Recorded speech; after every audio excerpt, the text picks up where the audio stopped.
Hi, everyone. So that's one from one of my favorite films. And see if I can stop it here before it replays. And okay, so today is our short class, and we have to take care of some the debate that we didn't have at the last class because we ran out of time.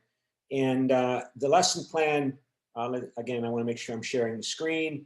So we share screen, and here is the lesson plan. And you can see we have a debate this coming Friday with four students. So big time debate and on this topic. And but we also had a class debate on Friday, which we forgot to do. So we'll do that today. I finished, of course, the midterm comments on the midterm draft.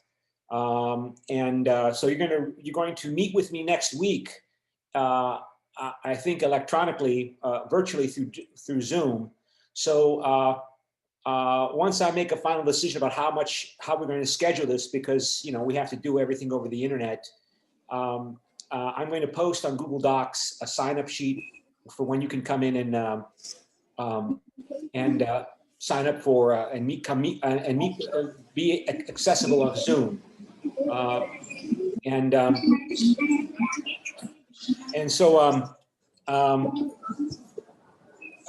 So I'm going to mute somebody here. Okay, so so I'll talk with you about my comments on your midterm paper during the conference virtual session, and I guess I'll send you a link, and you'll have to click on the link, and then we'll talk, just you and me, one-on-one, not with everybody else, just one student and me at a time. So I'm hoping I can use the computer software, the class software, to do that, to communicate just one person to one person. If I can't, I'll just have to use a private Zoom account just to contact you or some other way, because I like the sharing screen. Like, for example, I want to share an example of a student paper just to show it here. So resume share, and so of course I have to go back and screen share again. And so is that it? No, that's not the paper. I'm looking for the paper I just opened up. I think this was it. Did I open this up? Oh no, that's the wrong one.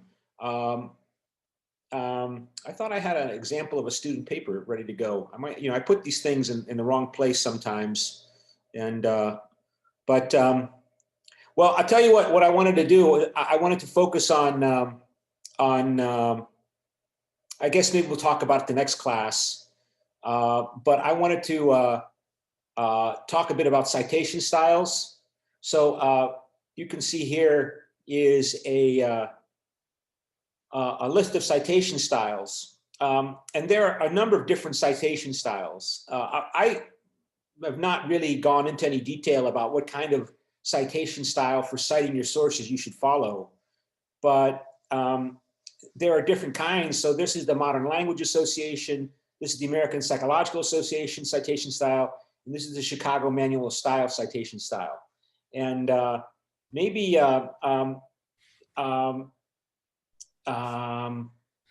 sir, yeah. sorry, but can I have the attendance number?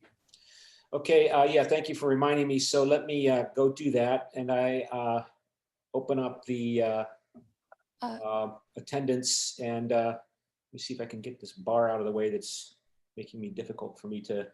So we go here, and we go to Cyber Campus, and we go to Europe Policymaking in the European Union and attendance. And here we are in week 7, add here, smart attendance.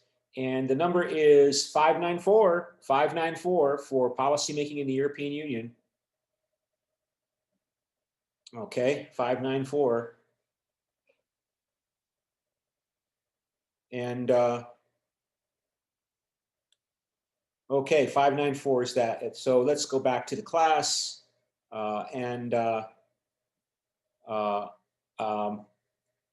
I wanted to show you something else I just saw on the it doesn't really work. I have to go back and screen share. There was a news report. Well, before I talk about the news report, let me continue with this. So you can pick a citation style. I'm just trying to show you that there are different ways of citing sources when you write your midterms. So there's the in-text source citation, in which you provide an in-text source citation, which is usually the last name of the author of the book or article, in parentheses at the end of the sentence, where you have used information from a book, from a source. And then at the bottom of the paper, you have a complete listing of the information for that source. So if you cite Keneally, for example, Keneally and the other authors, or Brigid Lafon is the author of the chapter, I think, on the member states. You put Lafon in parentheses, give the page number in that in the book where Lafon's information is there that you are using, and at the bottom of the paper you have full information for Brigid Lafon's article, chapter in the book. Right? You don't have to put in the text of the paper, in the body of the paper when you're writing, the full information about the book. You just put her last name and the page number in parentheses at the end of the sentence where you use her name, and at the bottom you provide full information for Brigid Lafon, the book, the chapter, where it was located. And I know, so I just, that's a theme for all of these different formats and styles for citing sources, right? That you provide the full information for the source at the bottom of the paper. You don't put it in the body of the paper, you put it at the bottom of the paper. Inside the paper, in the in-text source citations, you just give the last name of the author of the source you're using at the end of the sentence where you're using information.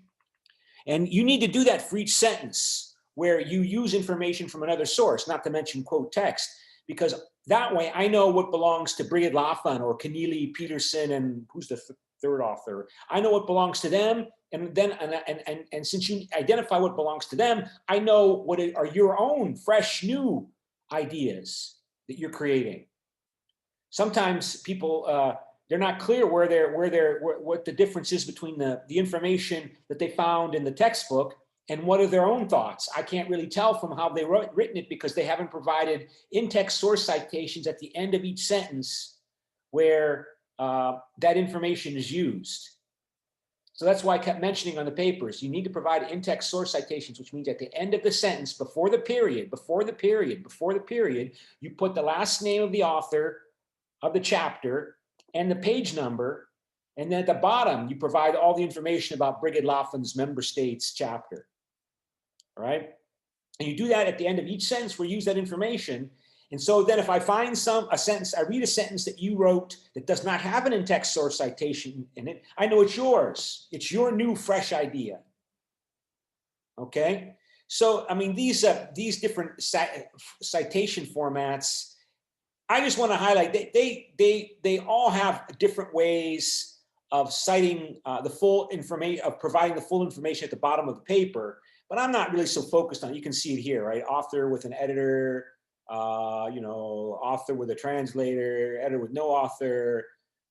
And, you know, the reason this is important, well, it's important for a lot of ways, but I know, you know, whenever you want to write something to try to get published in an article, in a journal, in a magazine, or in a book, the publisher would tell the writer, me or somebody else, we use the Chicago Manual of Style, or we use the APA style, or we use the MLA style, and you have to follow that style. So when you read articles in the news, for example, you often find that, when you read articles in the magazines, in journals, that they will have different citation styles. And I just wanted to show you how this looks. And I'm wondering why this doesn't, oh, here it is. Okay, so here's, for example, something that just appeared in the New York Times today in the, you can see, this is it's not a journal article, it's a newspaper report. And this person, it's an obituary for this person, Peregrine Worsthorn. And you can see, in terms of, if you're going to cite this article, there's a lot of different ways to cite the article. And they provide with you the different formats here that you can choose from.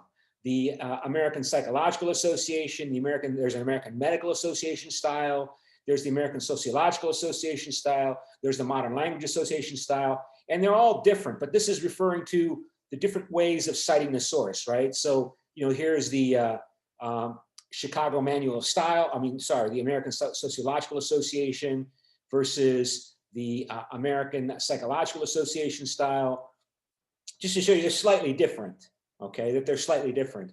And the reason I just read this morning, the reason I'm talking about this is because I remember when I was in Bulgaria, I was going to a conference in the US, flying from Bulgaria. And at the time, this was, you know, just, this was in the 1990s, in the late 1990s, when I was flying from Bulgaria to New York City in the United States. And I was flying on Balkan Air, which was the Bulgarian airline until it went bankrupt 20 years ago. And I remember I was on this plane, it was a Boeing plane, and it was almost empty. There was nobody, almost nobody on the plane. Maybe the plane could not have been more than 15% full. And this was the weekly flight of Bulgaria to the United States. And, you know, they thought, the Bulgarian authorities thought they had to have such a direct flight, because how can you be a real significant country if you don't have a regular flight to the United States? And there was nobody on the plane, almost nobody, me and, you know, just a few other people. And I remember reading the Sunday Times of the British newspaper, and he had an article in it at the edition I was reading on the newspaper. And I always remember that article because he was a really good writer. He was a very aristocratic, anti-European Union, very pro-monarchy, very pro-British nationalist perspective on the European Union. And I always remember reading his article, his editorial in the Sunday Times on that flight to New York City, that he was protesting about Britain connecting or making its currency value closely tied to the steady values of the other European community states, the European Union member states at the time. This was in the 1990s, so this is the European Union. You know, and he said it was crazy that the British government would agree to tie the British pound to wacky currencies like the Greek drachma. Yeah, we're going to tie the pound to the drachma. And this flight was interesting, partly because, like I told you, it was a direct flight. But it wasn't really direct. The plane, this flight would stop in Malta. It would land in Malta, the island of Malta. This is before Malta joined the European Union. And we were supposed to get off the plane and get off the plane. And remember, there's almost nobody on the plane. Get off the plane and wait in the airport, at the Malta airport, because the plane, quote, had to be cleaned, quote unquote. So we got off the plane and we waited in the airport and got back on the plane. And then we would fly off to New York City. And, and my sense was that plane wasn't landing in order to be cleaned. That plane was landing in order to pick up things that it wasn't supposed to be picking up. Because as you might remember, well, you didn't know, you wouldn't know, you weren't alive at the time probably, the United States and the European Union had put sanctions on Libya, on Muammar Gaddafi's government in Libya, claiming that Muammar Gaddafi's intelligence service had played a role in blowing up a plane over Scotland, Lockerbie, Scotland, a Pan Am 747, that they put a bomb in the plane. And when the plane reached a certain height, as it was flying to the United States, it blew up over Scotland. And the U.S. intelligence agencies decided that the Libyan intelligence services had played a role in that. And so they put sanctions on Libya. And so I suspect that we were landing in Malta because Malta was just 120 kilometers off the coast of Libya. It's close to Libya. And we were picking up things that to be carried from Libya via Malta to the United States. And then, of course, this Bulgarian airline went bankrupt. But anyway, so, and I remember, I just mentioned, I was reading that article by this person on that flight. So then this morning to read about how he's finally died. So, all right. So let me go back to the lesson plan. And we should do the lesson plan, I think. But I have to find it here. So here's the lesson plan. And the debate is to South Koreans, the EU's response to the effects of the COVID-19 pandemic shows that the big member states will ultimately determine the direction of the European Union. And that may be true or they may not be true.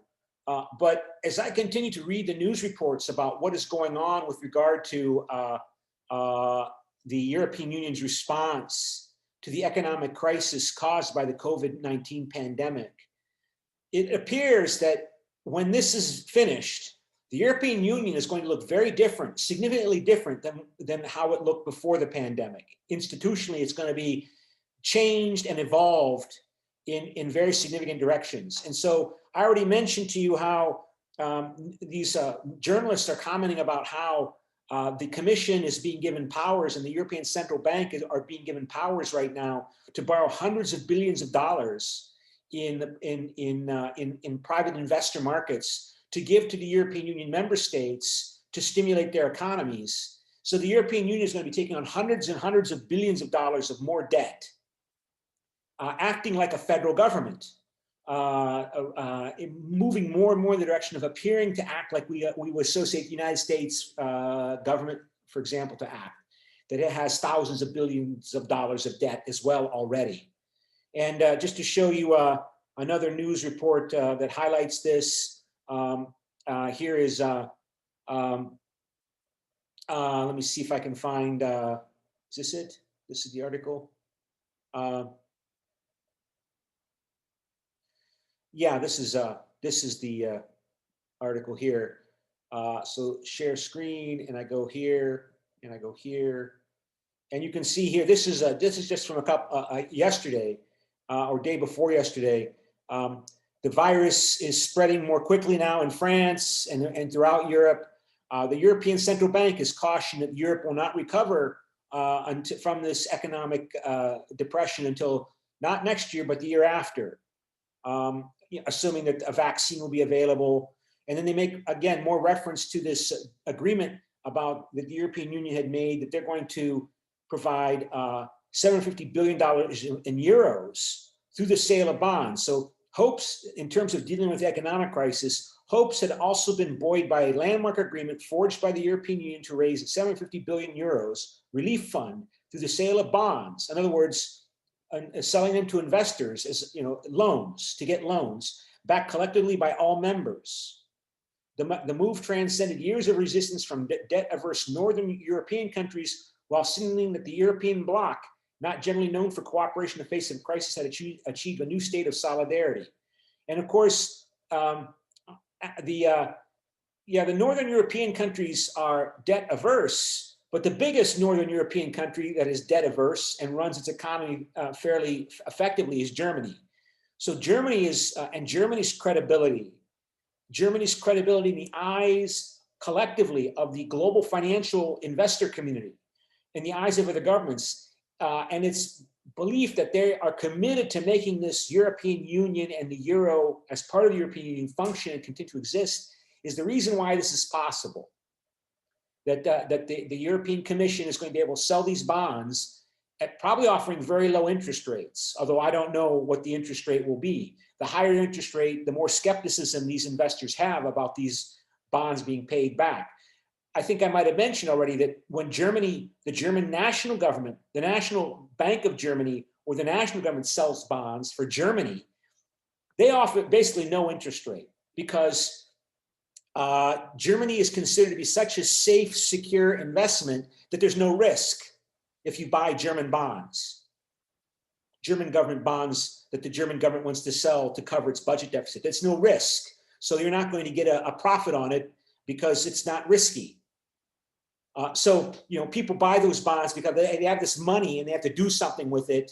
There's a little inflation around the world, so they have to invest it somewhere. But basically, the German government doesn't pay any interest on its bonds because it's so creditworthy. So we'll see what is the interest that the Europeans will have to pay to offer these bonds, these Corona bonds.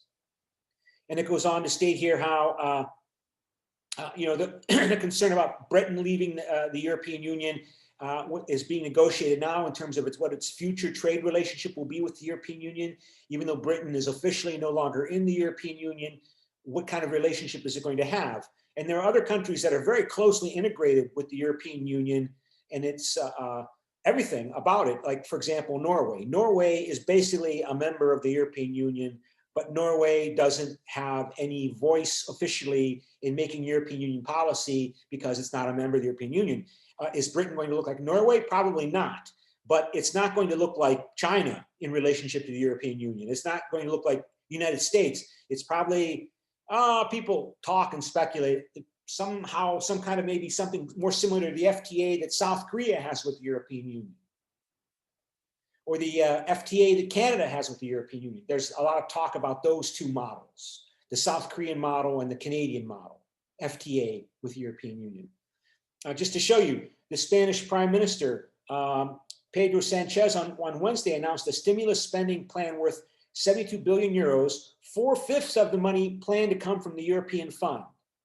Again, this has never been done before. This is new.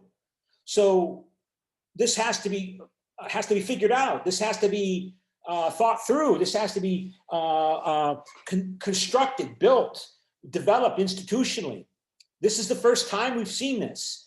So Spain may have to wait for the money because it's new. The fund is supposed to be operational by January, yet almost certainly will confront delays as European Union members debate conditions on its distribution, especially rules aimed at forcing Hungary and Poland to abide by the democratic norms of the bloc. Italy is counting on receiving 209 billion euros from the European Relief Fund, but the government is also pledging to bring down its public debt, which exceeded 134% of annual economic output at the end of the year. So the Italian government has already sold bonds for the Italian government to cover its annual budget deficits of its national government budget. And those accumulated debts of those accumulated bonds that they have sold and owed, they must pay back. The Italian government must pay back to the thousands or millions of investors who purchased them. The total sum of that is now equal to 134% of Italy's GDP, right? And that's the highest in Europe. Well, no, it's not higher than Greece. It's one of the highest in Europe, but the Italian economy is 10 times the size of the Greek economy. So Italy has always been the major concern because if it defaults on its loan, the way Argentina has repeatedly in the past, this is a big economy, and this could cause such a shock to the eurozone and to the global economy that it would it could lead to a major worldwide economic consequences. So so just to show you, I mean, this is all happening, and the unspoken assumption here, sometimes it's spoken formally, right? Germany is the push. Germany has to make Netherlands and Finland and Austria and Denmark come around, but those are small countries, and they complain and they negotiate. But Germany is the, in this news report, that's the, as we say in English, it's the 700-pound gorilla in the room that nobody's talking about, the elephant in the room that nobody's talking about. Germany makes this happen. Okay, so that's the setup for our in-class debate. And let's go back to Zoom here and stop share. And let's go back to screen share, and we go back to the debate topic. And I have to find it here. And okay, there it is. And so now we have to divide you into groups, and we'll just randomly assign it. And let's have the bottom person on the list of the 4 groups we're going to form. That bottom person at the bottom of each of the 4 groups, they will be the chairperson of the group that's going to speak for the group. So let's go to stop share and breakout rooms, and we will create, let me make sure you can see that what I'm doing here to make sure we're screen sharing. So let's create 4 groups, assign automatically, so randomly, and ready, set, go. And eeny, meeny, miny, mo, catch a rabbit by his toe. If he hollers, let him go. Eeny, meeny, miny, mo. Okay, room 1 and 2, you are pro. Room 3 and 4, you are con. So the chair of the group, of group 1 is Choi Chun Hyuk. The chair of room 2 is Che Hui Kyung. And the chair of group 3 is Lee Hyun Ji. And the chair of group 4 is Cho Hyun Chun. So 3 and 4 is con. Oh, I forgot to move this. 3 and 4 is con, and 1 and 2 are pro. Okay, 1 and 2 are pro, and 3 and 4 are con. So let me okay, so now you're in your groups. Please join your groups, and begin. Professor, Yeah. you told me that I'm in group 3, room 3, but then I'm assigned to room 1. Oh, well, join one of them. Pick one. That's interesting. I've never seen that happen before. Oh, really? Then I'll just join room 1 that you assigned. So Okay. Tong Chu Hyu, you are a chair of group 3.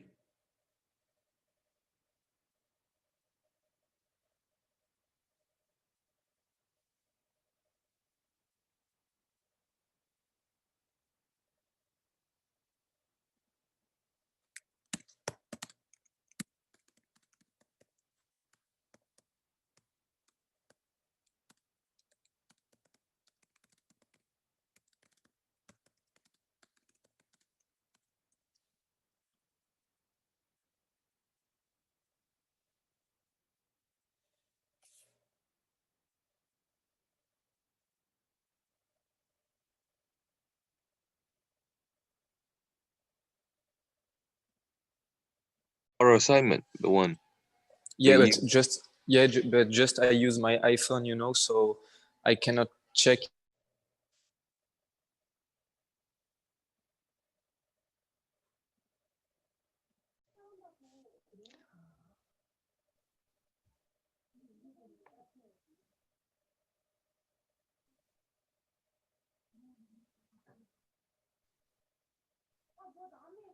Choi Hong Kyung, where are you? Choi Hui Kyung. Oh, yes, I'm here. Choi Hui Kyung is not there? No, I'm here. Oh, okay. Yeah, you're the chairperson. Okay. And you're pro. Okay? Yeah.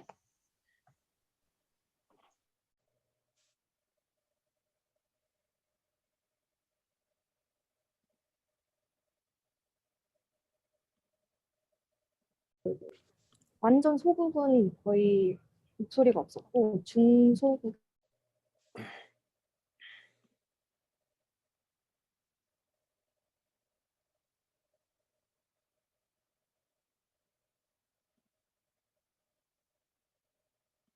voting early votes. So I think that's quite the same.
Twenty seconds.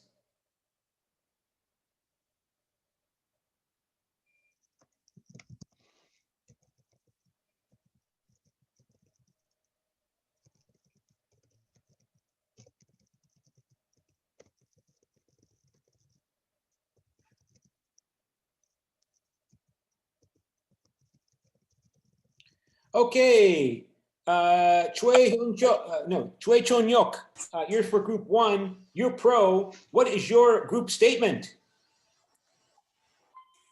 The last thing we talked about was that when we go back to the establishment of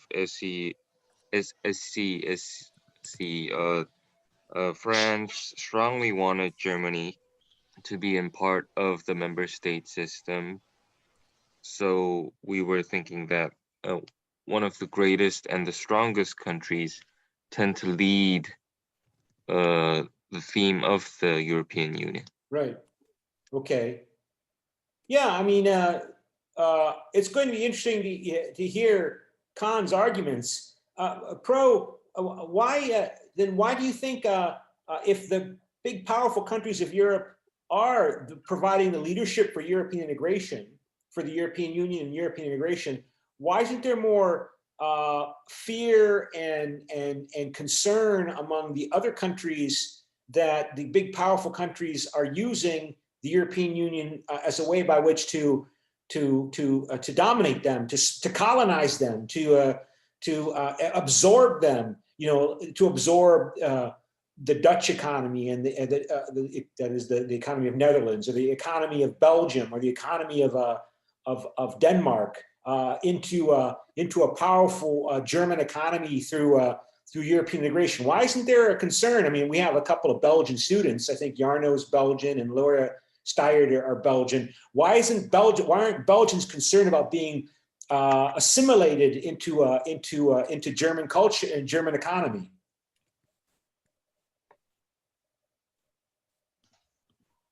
You have thoughts? Oh, is it directed towards the Belgian people or not? Whoever wants to speak.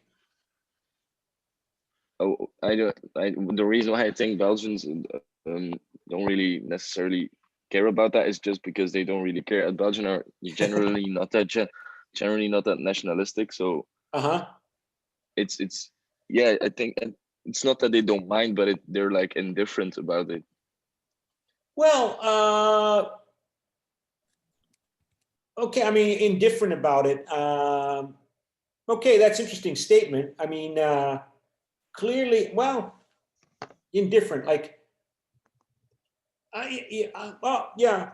I mean, okay. I mean, you give me something to think about. I mean, because when I think about nationalistic movements in other countries, like in Asia and Africa, for example, those countries often talk. Their nationalist movements often talk or use Marxist terms and Marxist symbols and Marxist ideology to explain their nationalism and their strategy for achieving liberation, because their experience, as we talked about in the U.S. foreign policy class, their experience as part of the French Empire or the British Empire was very brutal, because they were being exploited for the benefit of French corporations or British businesses, British economic interests, brutally exploited. So evidently, this isn't a concern so much in Europe, though, right? That Germany's going to brutally exploit Belgium economically. Okay, that's not a concern, and that's interesting for me, something for me to think about. Can you go on, Jarno? You're pro, since we got you speaking. Can you talk more about why the big countries are directing the European Union? Yeah, sure.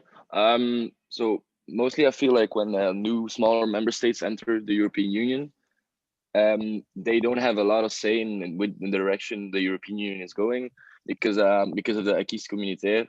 All member states don't really have that much input when they first enter the European Union, and like most of the decisions are still up to the bigger players. Yeah, I mean, Che Kyung, what are your thoughts? Che Kyung, you're the chair of the group too. Yeah. Yep. What are your thoughts?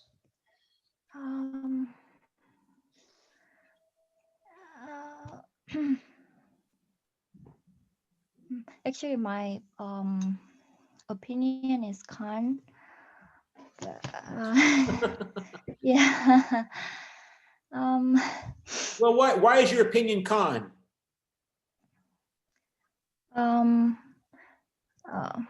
Because, for example, as you explained earlier, European Union and European Commission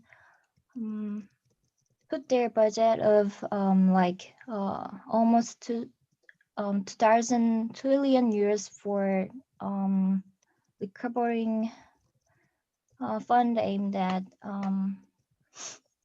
mitigating the effects of the coronavirus. Yeah.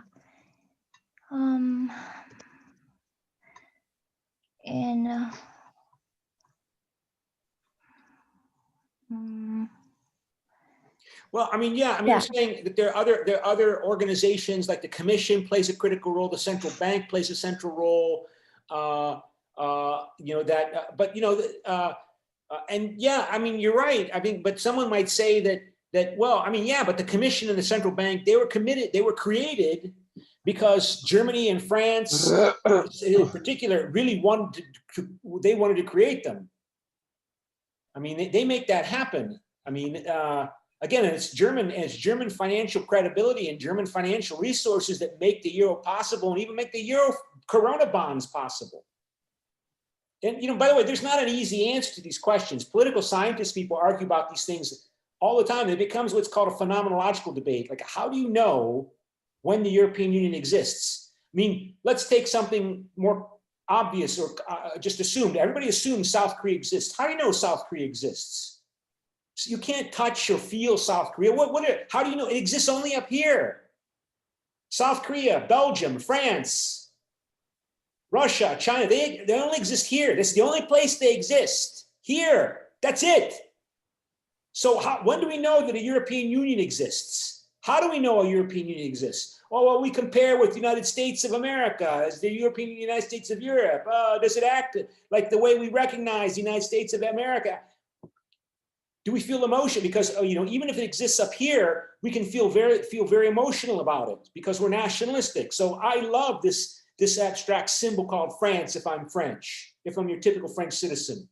I feel very strongly about it, this thing that exists only up here.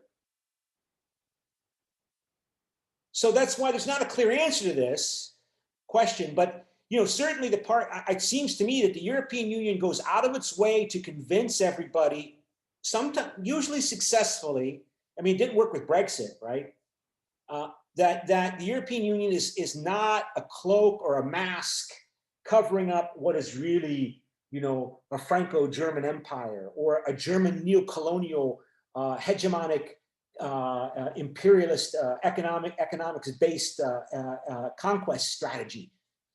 For example, each of these small countries, I mean, Germany is now chair of the council now for this 6 months until the end of December, chair of the Council of Ministers, but each country gets a turn. Every 6 months it moves. So little Malta, little Ireland, little Cyprus, they're all going to be chair of the Council of the European Union, and they all know it.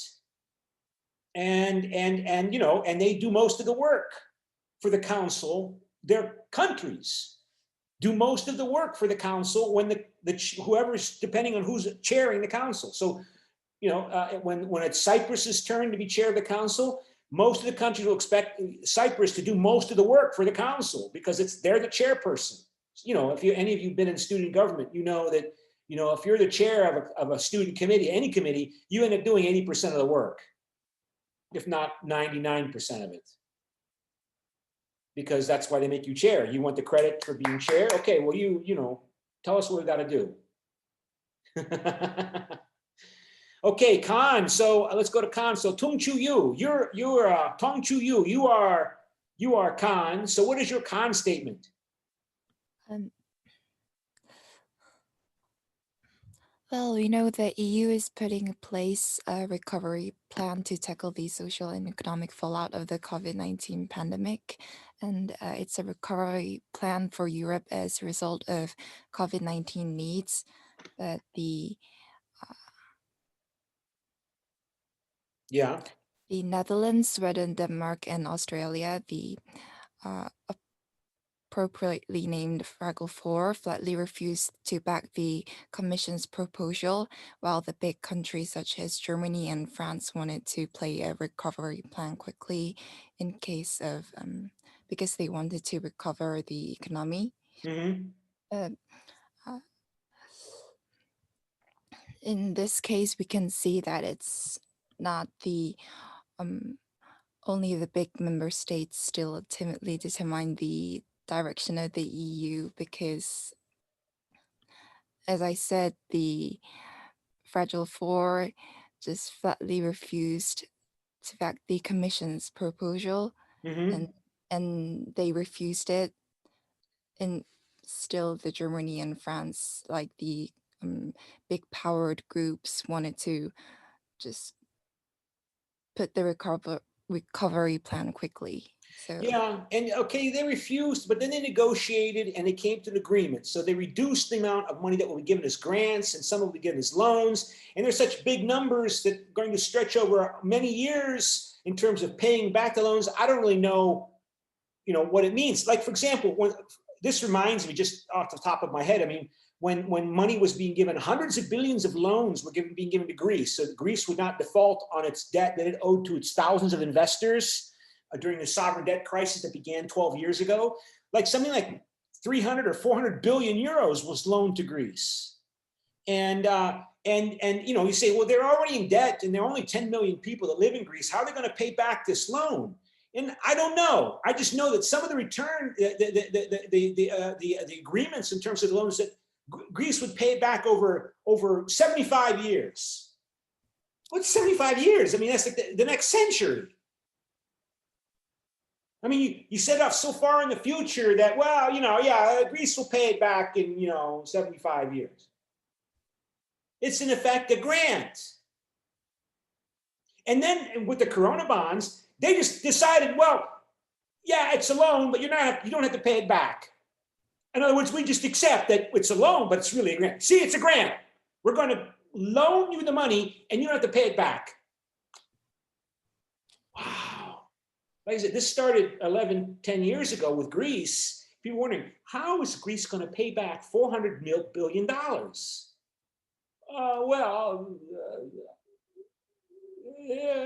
They will 75 years from now. And people saying, that's in effect, de facto a grant.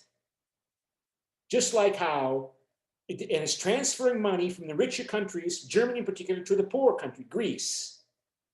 Just the same way, not the same way, but in a similar way that the US central government in Washington transfers money from rich, successful businesses and economies in New York State and in California and in Washington to poor states like West Virginia and Mississippi.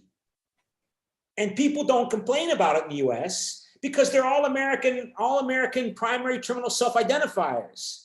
So I don't, as an Ohioan, I don't think, oh, those lazy West Virginians, they're taking my money and taxes and giving it to them lazy. We don't, because we're all Americans in our thinking primarily here. Europe, not yet. A lot of people still complain about this, that what are we giving money to those lazy Greeks? They retire when they're 55, they don't work hard, they're corrupt. Or the Italians, let's pick on the Italians since I'm Italian, right? Oh, those mafia people, they're so corrupt. We're going to give them money, our hardworking German and Danish and Dutch and Austrian. Like, no, it's not. So it's really interesting, but we're running out of time. Okay, so Cho Hyun Chun, you are chair of Group 4 and you are Khan. What is your statement? Yes, we are Khan. And Yes. we said that even if the Germany and France voice are too loud, since the smaller country share the interest of the EU, so they are real actors in EU, and since their political system is based on democracy, they have an equal voting system to collaborate, and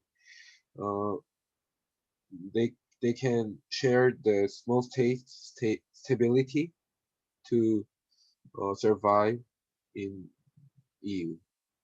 Yeah, I mean, what is democracy? I mean, you saw Nigel Farage, that populist British Brexit leader, claiming that the European Union is not democratic, and he says it's not democratic because they don't obey the will of the people in the form of referendums. You know, when Ireland rejected the first draft of the Treaty of Lisbon, they went back, I think, twice to Ireland to get Ireland finally to approve it. You know, he's a nationalist. He says there's only democracy when the nations are clearly in charge, and the nations, as represented by their national governments, are clearly in charge. And the response might well be that, yeah, the European Union is complicated, and it's complicated partly in order to make sure that everyone feels that somehow that they are not under the domination of anybody else, because the decision-making processes in the European Union are so complex that it's hard to say Berlin is controlling everything or Paris is controlling everything. It's so difficult to make that claim. Some people do make that claim and some people agree, but most, at least attentive Europeans, do not. Right? I mean, even Marine Le Pen, I never hear her talk about how Germany is using the European Union to take over France. She talks about how French identity is being assimilated into some kind of European stew, but that's not the same as saying that Germany's taking over France covertly through its money. So, you know, for those opponents basically are making their statements because they're nationalists. And that's the beginning point of their argument. That only if the nations are clearly protected and represented and identified can you claim that that democracy is at work. You don't have to agree with it. I don't agree with it, but that's what your typical citizen often thinks. Okay, we're going to now vote on who won the debate. And so we go to close this, and then we go to polling, and let's see if I can find the polls without shutting down everything here. And And I thought I had it ready to go. Okay, well, let's just do it this way then. If we're gonna, oh no, got to be careful here. I pressed the wrong button and strange things happen. So I don't want to do that. And so let's just ignore that and go to polling. And I thought I had this thing set up, and I thought I had, and I don't see it here. Well, let's.